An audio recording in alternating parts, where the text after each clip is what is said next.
Hey everyone, this is Wobbly Wallaby. Jujutsu Kaisen Phantom Parade Chapter 5 Episode 8 is one of the hardest roadblocks for a free-to-play player.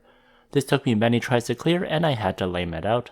Today I'll give you tips on how to beat Hanami even if your CP is lacking.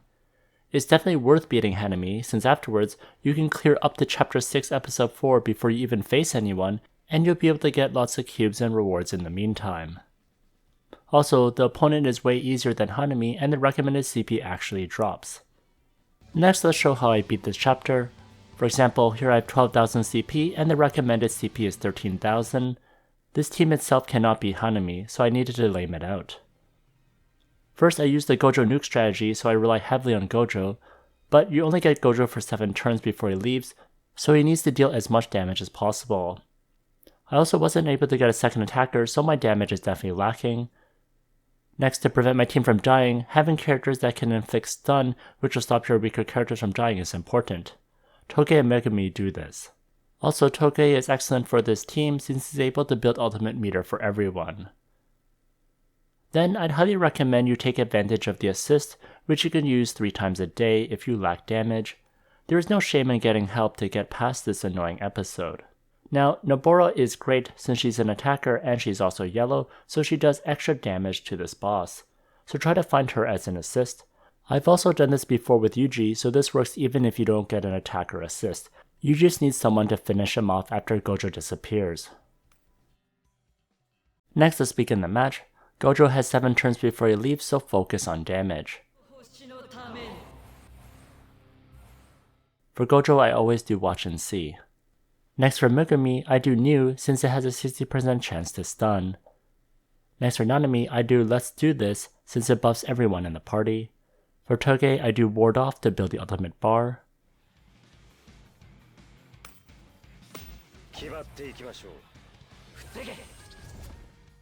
Hanami barely takes damage. Some people call this tickling, and it certainly feels this way.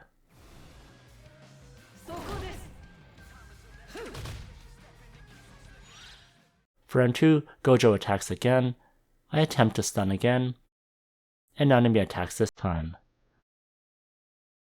Toge attacks too.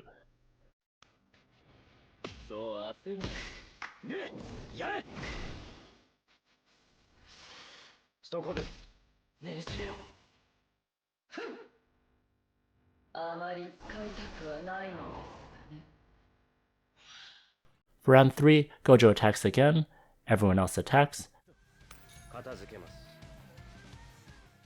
and Toge attempts to stun this time. This time I get the stun, which is great. For round 4, we're still chipping away.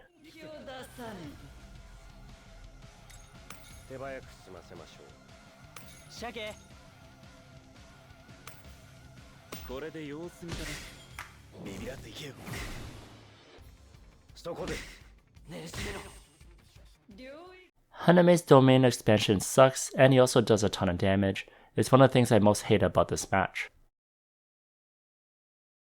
For round 5, I hold off on ultimate for Gojo since I want to do the cooperative one for more damage.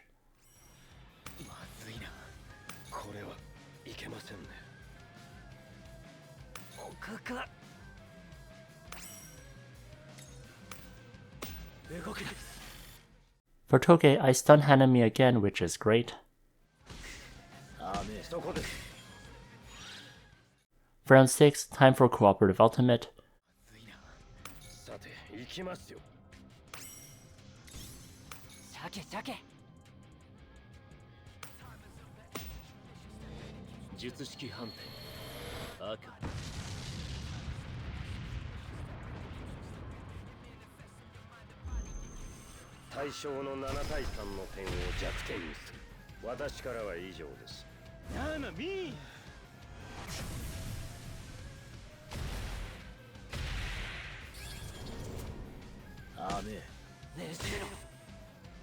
I was hoping Megumi could do cooperative ultimate with Toge, but he dies. For round 7, Gojo's ready to do one last attack.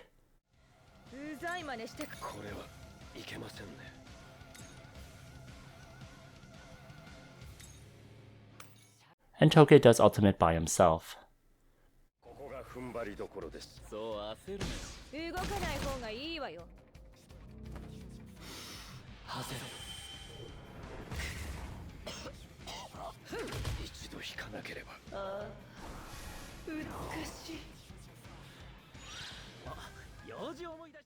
Gojo goes away and the boss is below 50% health, which is what you want. Next, Mai and Nobara come in. At this point, the strategy is to build up ultimate for both to finish off the boss. In particular, Nobara needs the ultimate.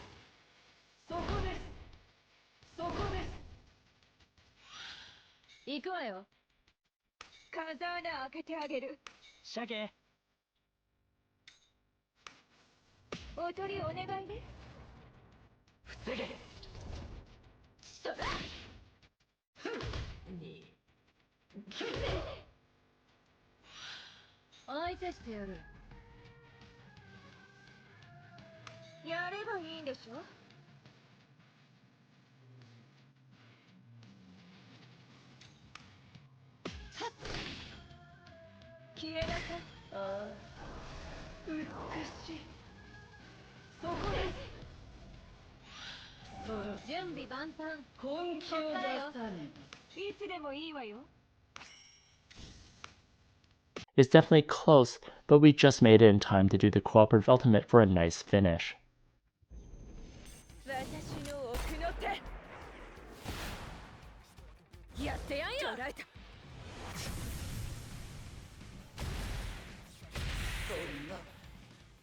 Good luck beating Hanami. I was so happy after its defeat. I'm glad I could lame it out with stun and assist, and share it with others who may also be struggling as a free-to-play player. If you enjoyed this video, please like, comment, and subscribe. If you want more help with Gojo Nuke strategy, check out this video or the link in the description.